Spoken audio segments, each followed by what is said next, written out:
Hello, hello, hello, everybody, and welcome back to another beautiful Monday. You know, I have to say that because they are beautiful Mondays.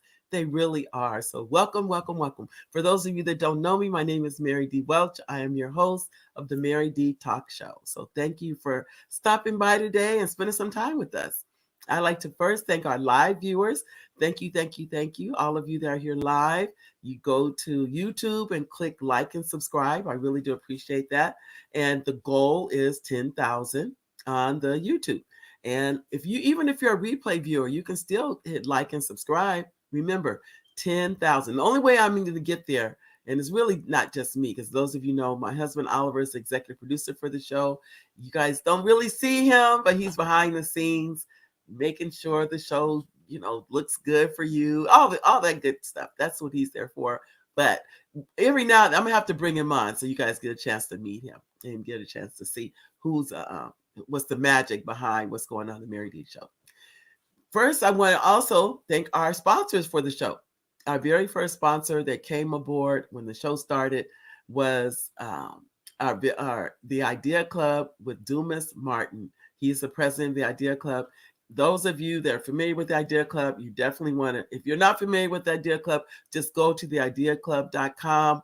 If you're looking to do, those of you that would like to do a LLC, 501c3, a nonprofit, if you want to do a C Corp or an S Corp, any of those, Dumas is, when I tell you, the expert, as far as I'm concerned, he's the one that those of you familiar with Front Page Publishing, First Book Academy, Main Ambition, all of those are through Dumas. And the parent company for all the companies is Center Stage Media.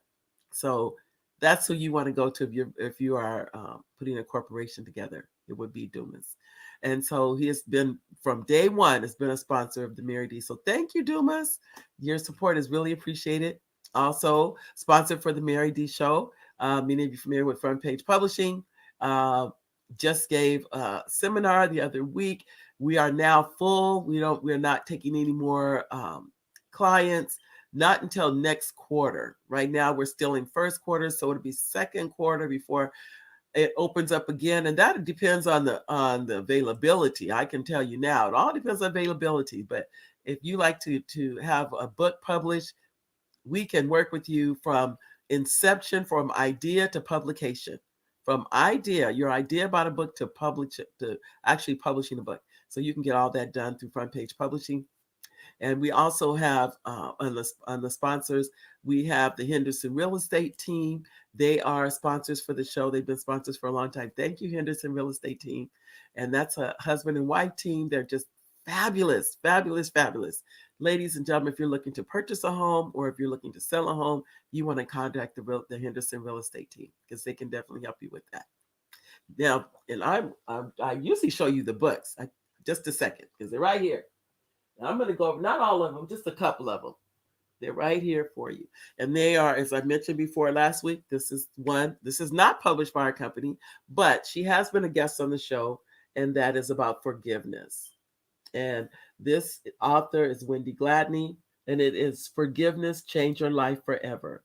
I'd like to tell you, I definitely endorse this book. So you want to take a look and you can purchase this. I believe you can go to wendygladney.com and get it, but the book is powerful. You definitely want to get this book. This book is by one of our local authors in the Inland Empire.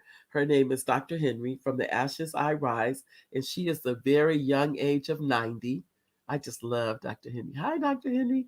Just so you know, ladies and gentlemen, this lady is just fabulous. She really, really is. She really has shown me that age is nothing but a number. It is nothing but a number. So that's Dr. Henry. And this is the one I was sharing with you before. And this is Transformations, an anthology. And this has 13 authors. There you go. This is available on Amazon. And here's all the authors involved in this. There are short stories, poetry. There's even songs also in here. And there's a dedication from a mother to her son. All of that's in here. It's right here for you. So when I tell you they're good, you can take my word for it. Many of you are familiar right behind me, Saying No Nicely. Saying No Nicely. #1 book on Amazon. Oh my goodness, I can't tell you how many times it's been on there as #1. People love that book. This is still to this day the best-selling book I've ever written. To this day. Not to, but then I've written all these children's books, but this is another one.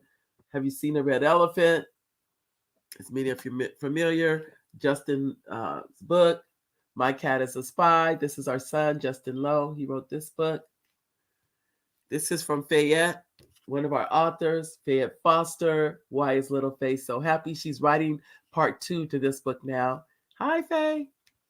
And then this is another book that I've written, and this isn't even all the books, it's just some of them, and that is Justin Lost a Tooth.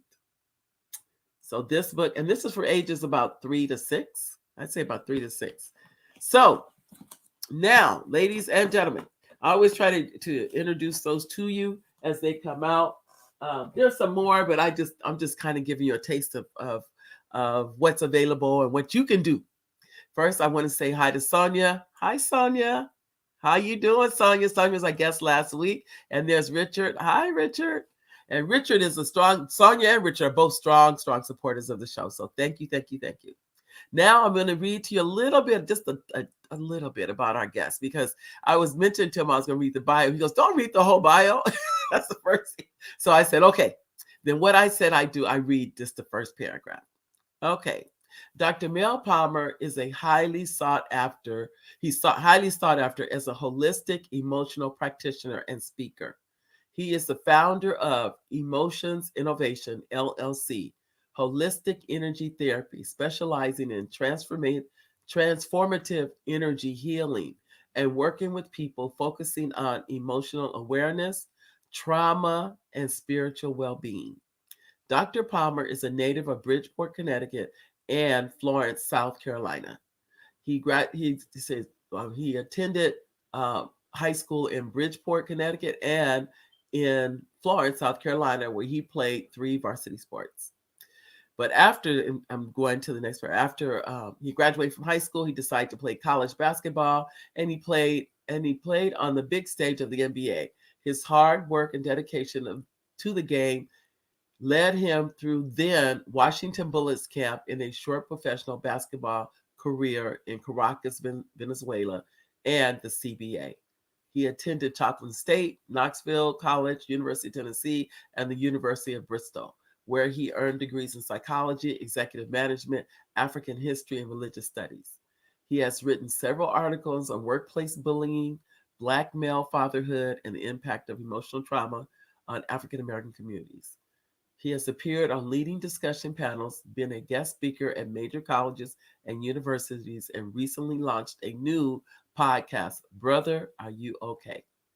Ladies and gentlemen, I'd like to welcome to our show the one and only Dr. Mel Palmer. Dr. Palmer. Hey, good afternoon. How are you? I'm fine. How are you? I am fantastic. Oh, that's wonderful. That's wonderful. I know we have, this is another comment from one of our guests. I always try to acknowledge our guests here. This is Dumas Martin. Hello, Dumas. How you say, have a great show. Thank you. Thank you. And Dumas is, as I mentioned earlier, he is one of our sponsors for the show. So we want to definitely thank him for being here. Well, Dr. Palmer, I've known you for a long time, but to be honest with you, when I was reading all those things about you, was a lot I didn't know about you. Well, there's a lot that goes along with that throughout the years. Oh. And some say I'm pretty modest about the stuff that I've done, but I thought it was just par for the course, actually. Well, we have Elaine that says, hi. She says, hi, Mary, and hi, Dr. Palmer, my friend. This is No, Elaine. Elaine, I said hello. Elaine Wilson. And then we have another, Andrea said, hi, Dr. Palmer. Hi, Andrea. These are all my Divine Nine folk. I'm feeling. MPHC in the Inland Empire. And here's Glenn Hunter says, hi, Mary. You are bringing the luminaries today.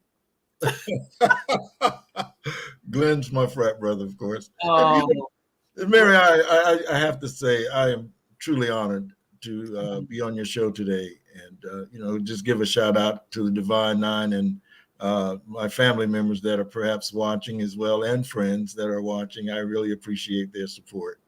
Oh, that's wonderful, and they're showing you their support too, Yeah. because we have Richard Nichols says, hello, brother Mel. Mel is an outstanding member of my fraternity, Omega Psi Phi Fraternity Incorporated. Why don't we give him a shout out, Richard? But I don't blame you. I'm waiting for the other ones to come too, because they're gonna come. I'm waiting for AKAs, for deltas, for Oh, sigma, see, for rows. I'm and there, surprised. and there's Adrian all the way from New Mexico. New Mexico. Wow, Adrian, Yeah. that's nice. Thank you for stopping by. Now, I'm sure everyone here has already gone to the YouTube and subscribed. I don't have to tell you guys that, because I know you're supporters. Adrian says, "Hey," and she's laughing. Well, we'll tell you. This is what like I said. When I was talking to. I just called Dr. Palmer Mel. That's because I've known you so long. I And think that's that, fine. Yeah, that's fine. and I can Yeah. tell you, we are talking about what topic you have such, your knowledge is just so vast. And we mentioned mental health. We thought that would be a topic to talk about, but Yeah, absolutely. And I know in the bio you read about emotional energy healing. right, Well, and I know a lot of folks was like, what the heck is that? Actually, I'm probably one of the very few African Americans that actually have studied. And this is an Eastern modality that deals with the subconscious mind. Basically, what it is it uses kinesiology as a way of muscle testing, because everything that you do from the time that you were born up until the present time is recorded into your subconscious mind. And what happens is when we start experiencing traumas and emotional discard and emotional, as I call it, dis-ease, as opposed to a disease, right. uh, it is trapped into your subconscious mind. And there's an Eastern modality that has to do with using magnets to remove the energy field from your body. Uh, and Wow. from the tip of your nose all the way down to your spinal cord is called the governing meridian. And most people are familiar with chakras, but chakras are from the top down. Right. And so when you start manipulating the governing meridian, you began to understand and remove those trapped emotions that are trapped in that energy field. And once that's removed, that is relieved. One of the things I always tell my clients is that I don't plan to be working with them 2, 3, 4, 5 years. Uh, Okay. to be honest with you, psychotherapy deals with the symptoms, and this Eastern modality deal with the root causes. Oh, so once you get to the root, and you can, so how do you, that just hearing this, I'm like, how do you do that? Well, most people aren't going to tell you about it and I don't know why, because I mean, it's been practiced in Eastern medicine for hundreds of years. It's related to acupuncture. What acupuncture does is it interrupts the energy flow that's going through your body. So they stick pins there, and that pin interrupts that flow.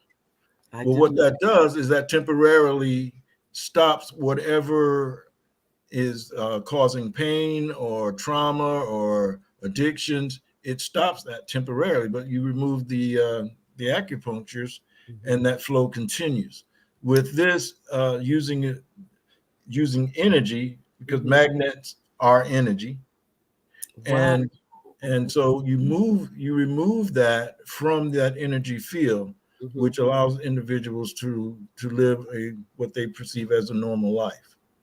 So how does that affect? So you're saying once that's removed, how does that change that individual?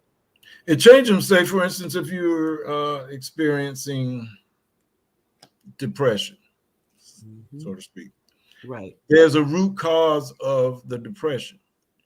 Now, this might get a little deep because it can be current issues that's causing the depression, or it can be generational issues that cause the depression. But tapping into the subconscious mind we're able to find out whether it's generational or whether it's a current situation that's causing the problem. And is that through therapy?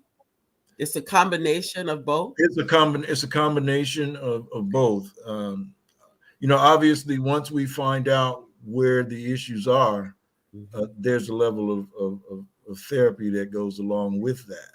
Right. But to find that out, we basically use muscle testing and tapping into the subconscious mind.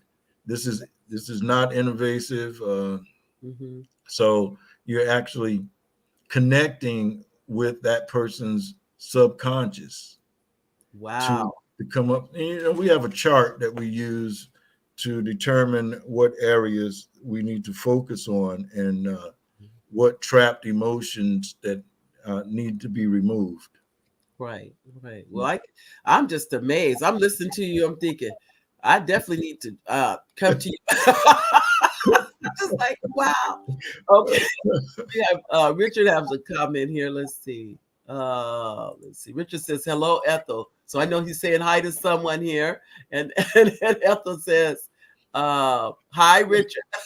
So There you but I just wanted to make sure I got the comments in here. And I do want to do a roll. I always try to do a roll call.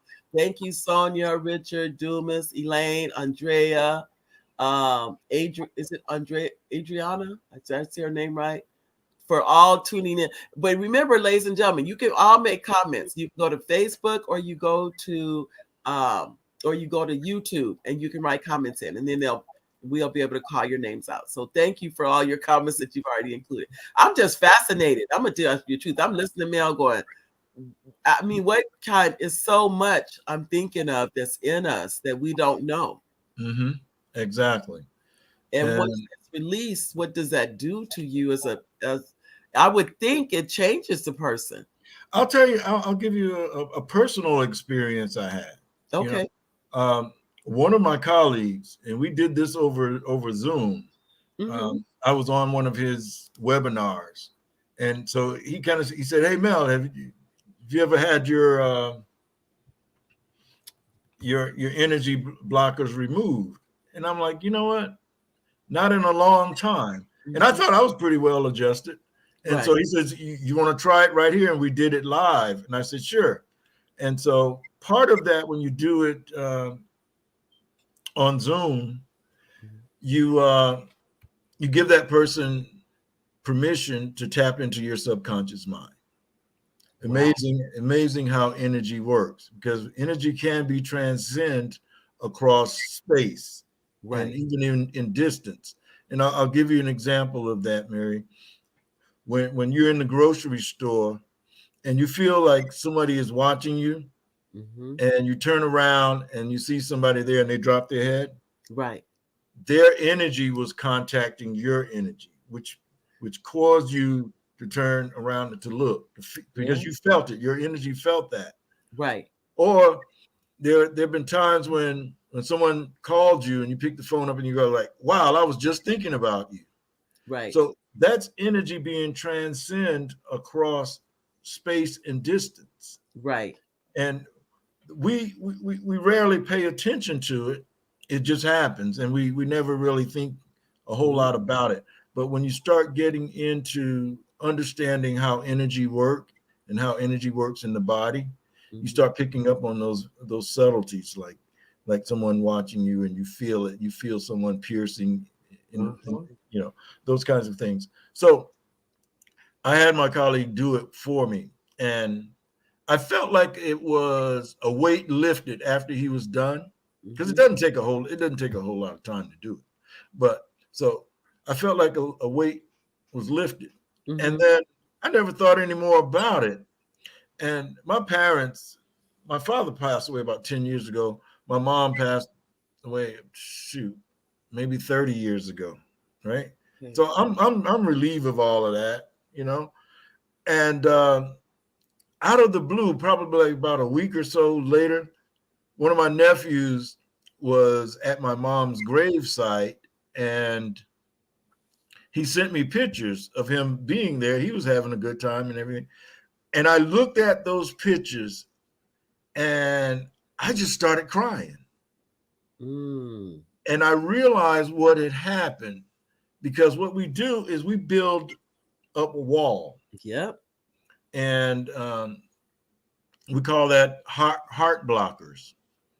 And Mm. what that simply means is that when we block our heart, we don't allow that energy to come out to attract others in a loving way, Right. but it also doesn't allow it to come in. Yeah. Uh-huh. So uh, when that was removed, I was open. Right. Right. And when I saw those pictures, it there was nothing to block that emotion, Right. Right. and I just started crying. Because prior to that, you probably had, like you said, the heart blockers were like when you knew you were going to go to the service. You put those Oh, up so you could survive it. So well, yeah, over the years that just built up even further. right. And so, if I was sitting around talking about it, or with that block there, or even seeing pictures of it, it didn't bother me. Right. But once that's removed, Uh-huh. I there's can nothing to stop those emotions. And that's what happens when you remove those. There is a grieving process that perhaps you didn't allow yourself to do previously, or when certain situations occurred. I remember well, I don't know if you knew or not. Years ago I was widowed. I was widowed at 35. Mhm. And I remember the doctor telling me then, he said, You're going to, you have to decide how you're going to grieve through this. He said, Are you going to go to drugs? Are you going to go to alcohol? This is the doctor. And I'm thinking, Why is he telling you about drugs and alcohol? And he Yeah, said, Because you're going to go to something. That's what he said. You're gonna try and fill that void, and you want something to relieve that pain. And mhm. usually people go to negative things. They don't go to positive. And I said to him, Right. I'm going to the Bible. I'm going, There you go. that's just what I told him. He said, I have never heard anybody say that. Never. You know? Wow. And I said, I told him I'm scared to use anything you have. I'm afraid of getting addicted to it. That was my fear. And so I said, I can't afford to use the stuff you guys have. This wasn't an African American doctor. No, it was Okay. not. Yeah. But he did say it. He said, you gonna go to something. He goes, I'm gonna tell you now, just so you know, are you gonna go to sex? He said, you're going to something because you've been now, like you said about your heart, you're trying to fill a hole that cannot be filled. That's Right. that's what you just experienced. And Mhm. you have to decide how you're going to deal with that. Well, that kind of segues into some of the work that I've been doing with disparities in mental health as well as physical health. And that we as African Americans, we don't interview our physicians, we don't interview our therapists, Uh-huh. and It's true. we should do that, because whereas this, I'm assuming a medical doctor Yep. basically said you're going to have to go to something, Yeah. but his orientation was not that most African Americans seek spiritual guidance before they seek anything else. Right. And I don't care how bad a person is who is African American, they Mhm. always have a spiritual base. Wow. You I know, didn't know that. always, always. Wow. You Well, know, you really you need. I mean, to survive, we would have to have some a survival. I think. Well, well, yeah. I and mean, this that's the core of our existence. exactly. We are a spiritual people, Yeah. and I don't care what it is, Mary. You go, you murder somebody, you go to jail. First thing you do is pick up a Bible. Yep. Uh, you know, uh, Yep. you're alcoholic, and first thing they do is drag you to church. You know, Yeah. Absolutely. You're right. yeah. It's So there is a spiritual yeah. base that's rooted in the African American culture. It's And for someone to say you're going to go to everything other than yeah. tells me that person doesn't know anything about treating African Americans. He said he had never heard anybody even say that. Yeah, because he's He never treated African Americans. because he said he was writing a prescription for me for antidepressants, and I didn't even hesitate. I said I can't take that. Yeah. It was why I said because I'm afraid of being addicted to it. And That's see that I and started my counseling out in substance abuse as a substance abuse counselor, and I used to say they write prescriptions for uppers, downers, and all arounders, and they get you hooked on that stuff, and it's perpetual, because then now you go into treatment, and then you go into treatment, and then you have to take medications to get off of the medication. I told him I You couldn't know, do it. I said I'm too afraid of it to do it. yeah. I've heard too many negative things about it. So and I don't maybe it could have helped me. I don't know. I just know I was too afraid to even try it. And I've already heard about people being addicted to prescription drugs. So I already had that in the back of my head that what makes me think I can't get addicted to this stuff. And I'm not saying it's not good. I'm sure it is. Yeah. Uh, but that was my fear at that time. It was of being addicted to it. So I didn't Yeah. try it or anything like that. But like you said, when you were saying that, I was listening to you about it is our spiritual, it is it is our answer to almost everything that we deal with. Mhm. It is home for us. It's Yeah. our spirituality, I think. Well, that's the baseline that we have to work from. Yeah, You know, now that doesn't preclude the fact that you don't need therapy, or that you don't need physical right, help. It just means that that's the baseline for it. right.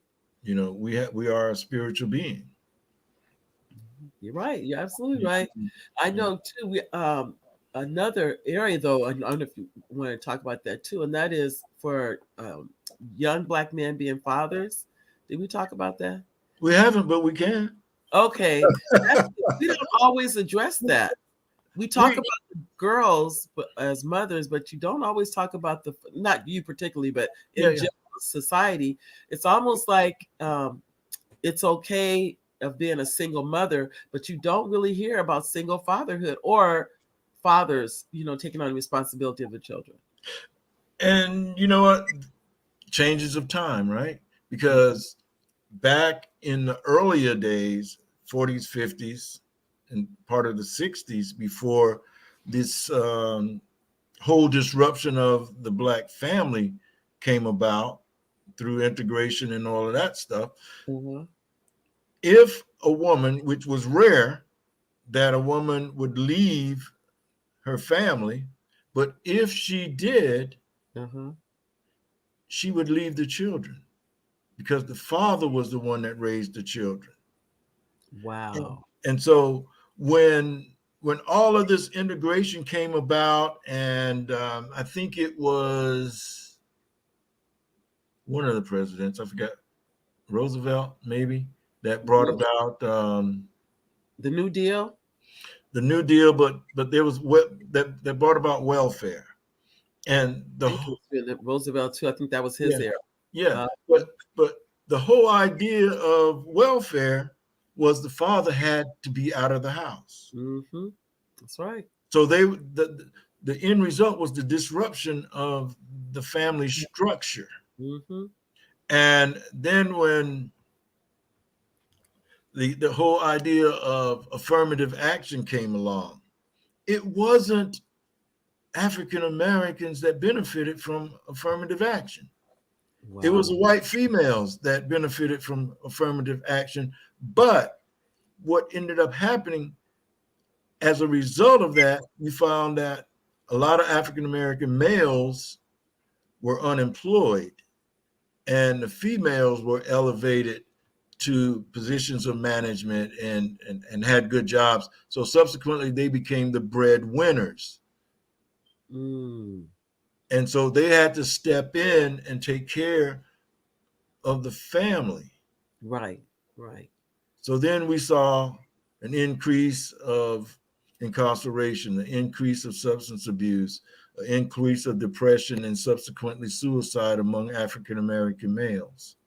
And we didn't. I mean, I don't recall. I'll be honest. Growing up, I cannot think of one incident of an African American male committing suicide. Not one. But I Mhm. now I can, and Yes. Mhm. but as when I was not, no, it wasn't even something. I can think about funerals I've attended, but Right. they a car accident. It was like that. It was not where someone took their own life.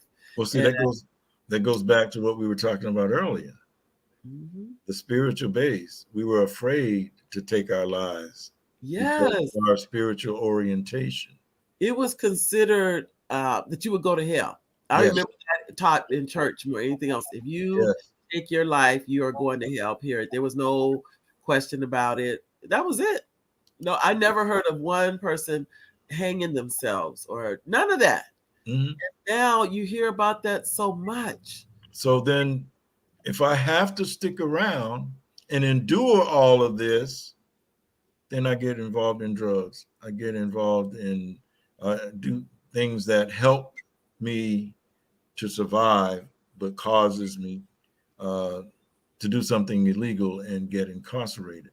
Right. So it's about survival, and we are taught as males that you must be the head of the household. You must provide for your family, Mm-hmm. and when you are unable to do that for extenuating circumstances out of your particular control,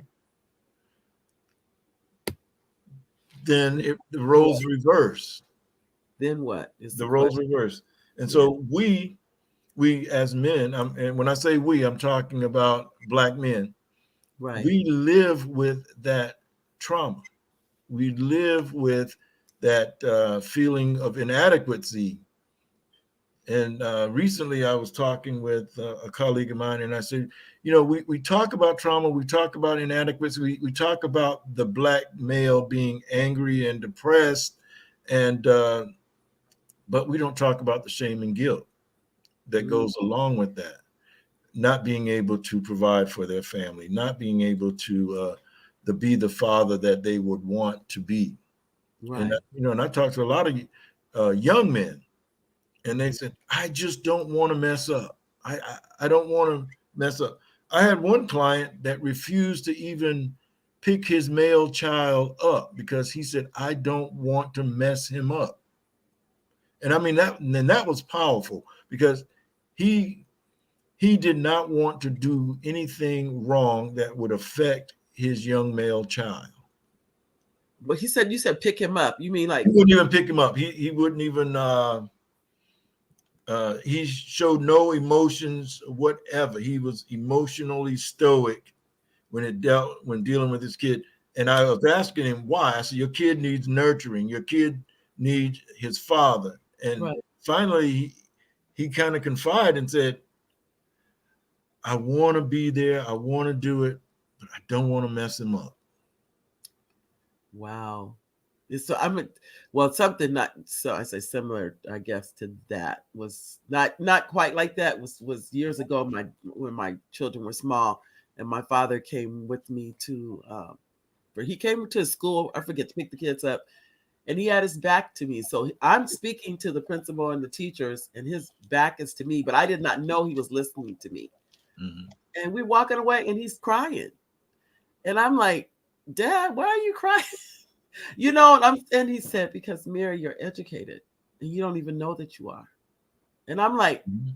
okay, didn't you send me to school for that? you know, but he said at the same time, he had never heard me interact outside of the Black community. He had Right. never heard it. And so when he heard me, he was like, I just want you to, he said, I don't even know how to tell you how proud I am. I don't even know have the words to tell you. I didn't know at that time my father, he was illiterate, but I didn't know it. I didn't find that out until I was an adult. And when I found out, I was in shock because the fact that he could function in this world and not even let on, I never knew. And Mhm. I'm living in the same household and didn't know because I would ask him, how do you spell a word? He'd say, sound it out.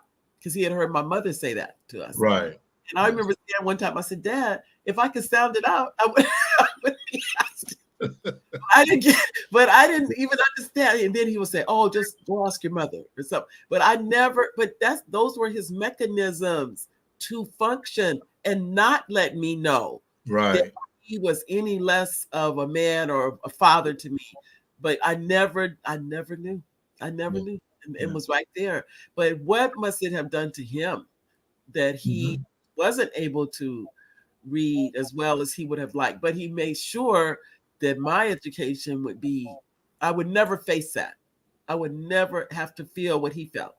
Um, to survive in life and to make it in Right. this world with a wife and 5 children, Mhm. and still, like you said, be the head of the household, be all the things he knew he had to be as a man, but did not have the education to be that.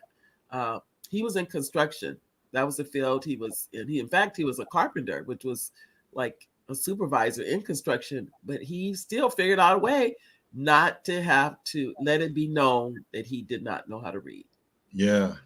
And And I look back now and I think he made sure, no, all of us are high school graduates, all of his children. It's like, you will never know this.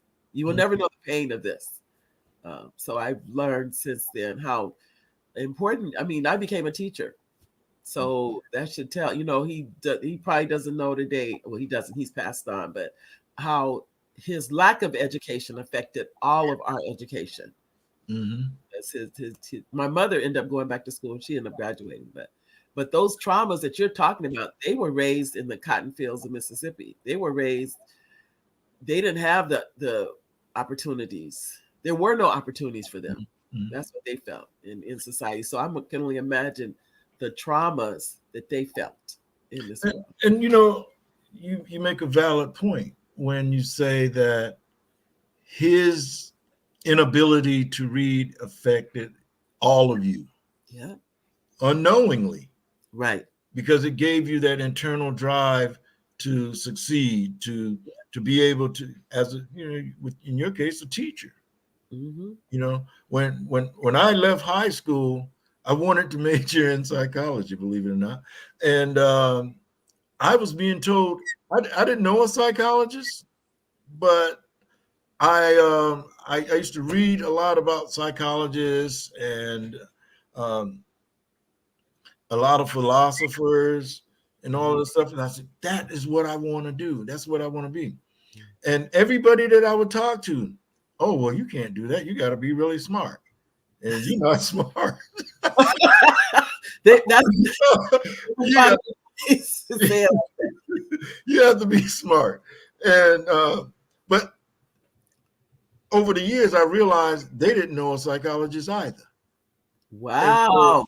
and so when I went off to college, my freshman year, I majored in. I went signed up for Psych 101, failed it miserably, failed it, and it was, and this leading up to the disparities in education with African Americans, particularly African American males. Right.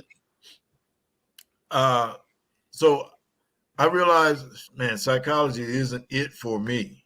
And so I went and I majored in computer science. Computer Wow. science, Mary, is not it for me either. But what you were doing, this is what I call, you were finding yourself. You trying were, to find a way, right?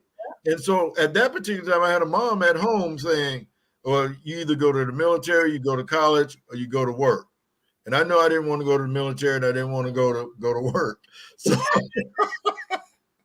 so I'm so in, I'm in college trying to make this thing happen, right?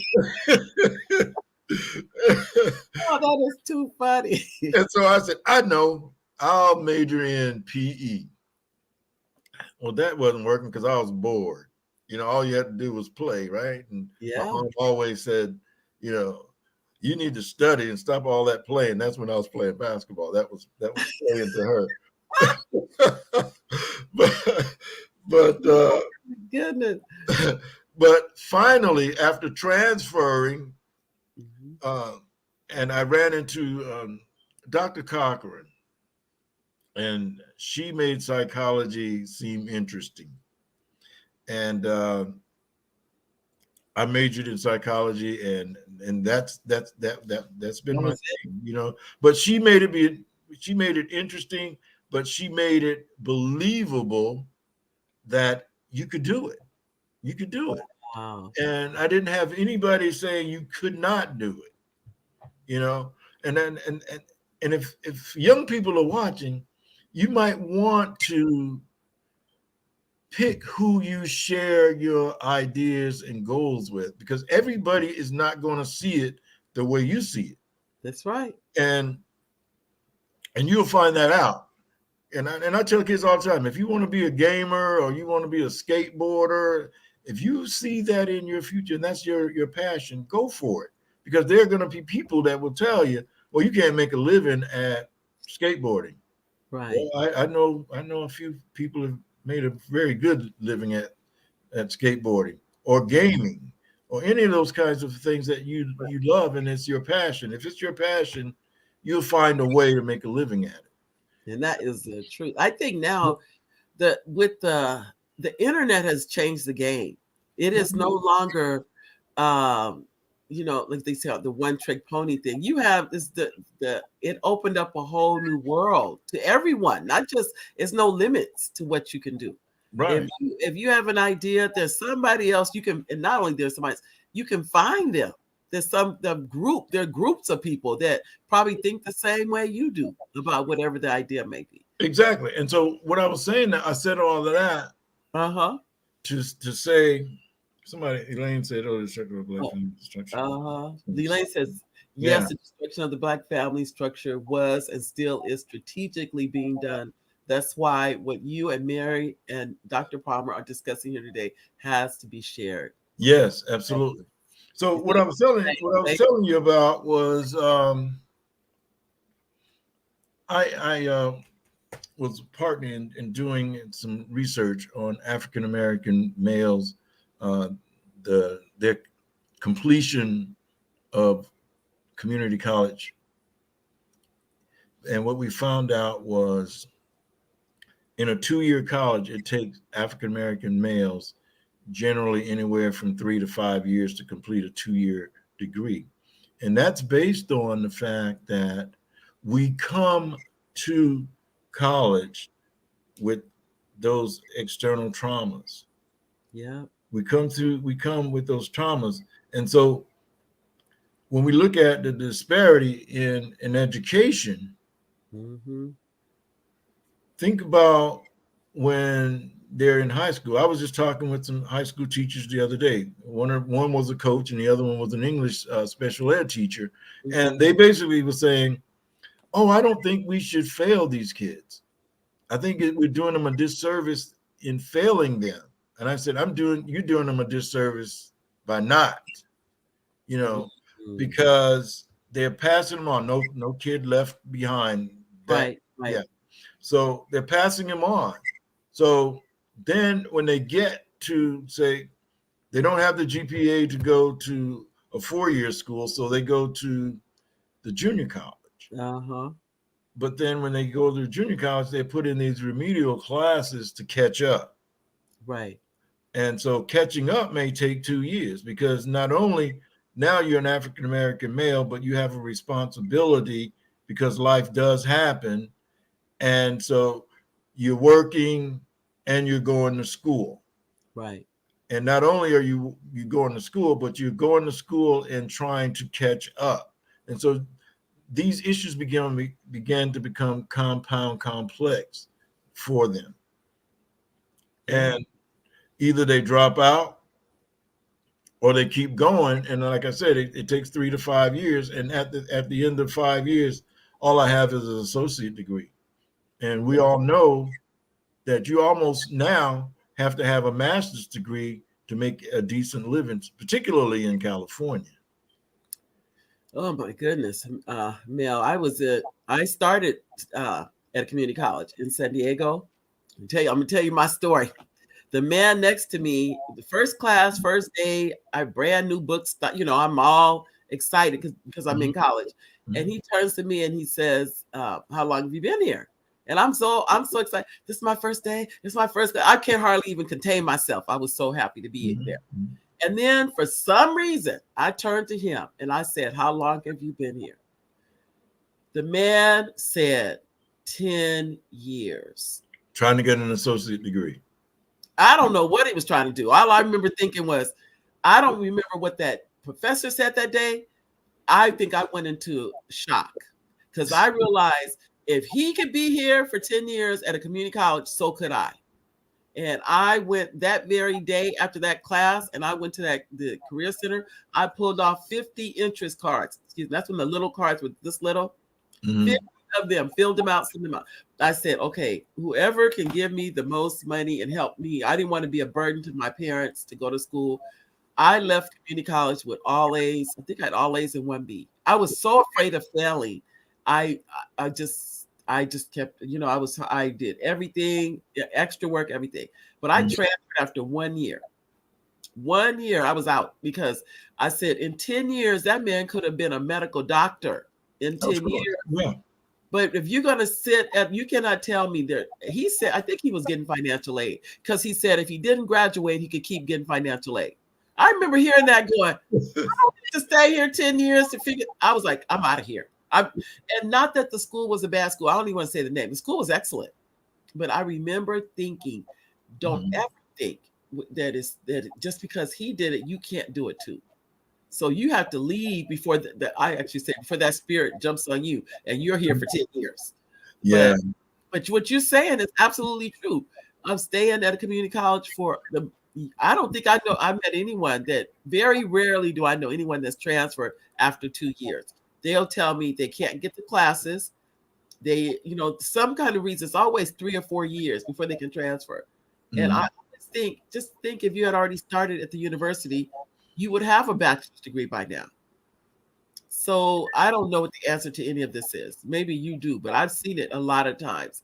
But I normally see you go to the community college. Truthfully, this is what I tell people, and somebody ends up pregnant. That's what I've seen. Not that it has to be that way, but I've seen it happen a lot.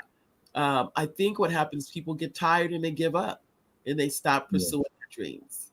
Yeah, they do, because Yeah. there's several roadblocks. And but again, because that's what I deal with is trauma Yeah. and mental wellness. They bring that from high school to college with them. It's unresolved, unrecognized, and in many cases overdiagnosed. I can't imagine how many young folk that are in high school with ADHD. Yeah. You I know, I'm just and to and you. and and on medication, and that only transferred over to now you're in college and you still have this diagnosis following you. Now, granted, there are some people that need it. You know, Yeah. I don't think all of them need it. No, I know better. No, that's not true. But I'm really, to me, this is how I look at college. You have to be determined. If you are not determined, college will weed you out. To me, Hmm. college it will chew you up and spit you out because it's so easy to be discouraged in there. To me, Hmm. been Hmm. there, and so I know it takes a determination outside of your. I remember staying up with a flashlight underneath the covers studying for exams because I didn't want to wake my roommate up. And I remember in that room thinking, is this really worth it? I'm at school doing all the things I should do, but still not wondering was it worth it?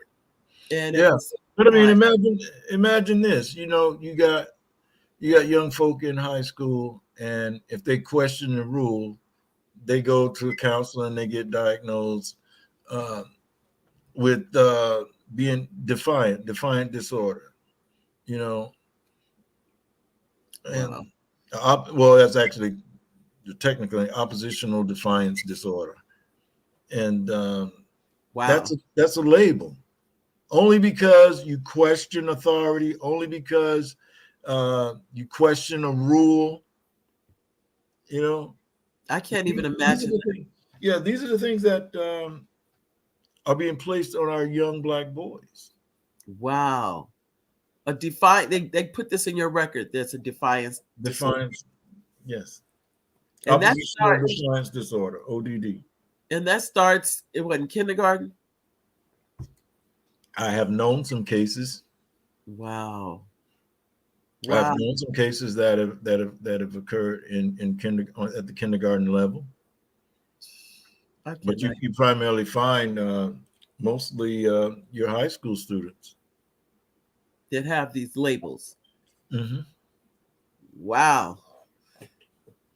And so that's what I would say to parents is that you have to advocate for not only yourselves but advocate for your students and not just accept the first thing that's being told or the first diagnosis as you mentioned earlier when a physician says, well, you're going to have something. None of that was positive. No. They didn't say take up yoga or No. meditation. None of that was positive at all. But what if I had accepted it? What if I just took it and as on face and start taking them? I mean, if I didn't have enough in myself to say no, he was writing that prescription. You can believe that. Mm-hmm. But I Yeah. said no. I said no. I'm not. I told him the truth. I cannot take that. And he's like, I guess. Well, he did. He said, why not? I said because my fear is I'm going to get addicted to it. I actually said these things to him, and he just looked at me as if to say, well, everybody else addicted to it. He never said that. He didn't say Yeah. it. Just Yeah. said, he goes, well, you're depressed and you need help coming. I'm like, man, I am not taking that stuff. I'm just not doing it. Because So I don't know. so I'm going to throw this out there, and it's more people have died from pharmaceutical drugs in a year than they've died at the hand or the gun of a police officer. Wow. So why aren't we protesting against pharmaceuticals? Why aren't we uh, rejecting these prescriptions when, oh, the doctor wrote it for me? Doesn't make it right. Yeah, they were writing them Doesn't for make it me. right. Wow. I Yeah. never knew that though. I think Oh, I've never even heard that. absolutely. Wow. I mean, that's why we got a problem with fentanyl. That's why we got a problem with all these prescription drugs, Ativan, Schedule 8 drugs that are being tossed around and prescriptions shared because doctors constantly write a prescription. You almost can't get out of a doctor's office without a prescription. You're right. Because you're right. You're absolutely right. Because it's really, it's at a level of epidemic. That's really what it is. But let me just say this. First of all, I want to definitely, before I don't want to end the show, but I know you have a hard stop and I don't want to go past that. So audience, I can tell you, Dr. Mel came on this show, but I already knew he has another commitment at exactly 2, so I don't want to overstay. But I did want to give him a chance to any final words he'd like to add before he leaves our show today. Okay, my final words would be take your own mental and physical health in your hands. Do the research. You can Google it. I tell my students sometimes, GTS, Google that stuff. Look it up. Don't just take it because the doctor wrote the order. Don't accept a diagnosis because the doctor gave you a diagnosis. Right, Interview your doctors, interview your therapists. And right, if they have not worked with African Americans, find another therapist, right. please, because we in the African American community, the stigmas that are attached to getting adequate mental health Mhm. treatment has been a result of being misdiagnosed, overdiagnosed, and overdrugged. Right. So question them, and if they can't answer your questions, find another person that can. Wow. Well, I want to thank you for your time today. I mean, we are honored to have you and definitely would like for you to come back again and we could do a part 2. Absolutely, I'll be glad to. I'll be glad to come back. Well, we're gonna let Dr. Mel go for today. That I told him I don't want him to be rushed into that next appointment, but I wanted to make sure he had time. So thank you again for stopping by. Mary, thank you so much, and thank your audience for chiming in as well. So I really appreciate it. I am honored. Thank you. You're welcome. So, ladies and gentlemen, before we end the show, I'm sorry. Before I just saw Elaine, oppositional defiance was used heavily on the elementary level. Oh, regarding black males, parents have to be informed and informed in the educational system for our kids. Great show. Thank you, Elaine. And Elaine is part of the Divine Nine, too. I believe, correct me if it's Sigma Gamma Rho, Elaine. Am I right? Is it SGR? Is it SRG? I think I said it. Correct me. You can correct me. I know because I know I said I jumped out there. I want to make sure I just said it correctly. And I'm going to give us a chance to go back through the other books before we end the show today. But I want to thank Dr. Mel. He came on, and when I tell you, ladies and gentlemen, I'm sitting here, I'm learning just as I'm thinking many of you are too. And I'm listening to him about the traumas, and as many traumas as I think I've been through. I need to make an appointment with Dr. Mel because I without a doubt, many of you may or may not have known that I was widowed at 35 with 3 small children. That's part of my story. I have friends that keep saying I need to write the story, but I haven't written it yet. But that's just it. That's been my life. It's been one thing after the other. And then before we end the show, Oliver says, "Thank you for joining the show." And I think he meant to put that on. He didn't know that he would be leaving early. But all kinds of things. We lost my 2 brothers that passed away, 2 younger brothers. One at 53 and one at 49. One at 52. I'm sorry, 52 and 49. They passed away. Those are traumas. Both my parents have passed away. Those are traumas.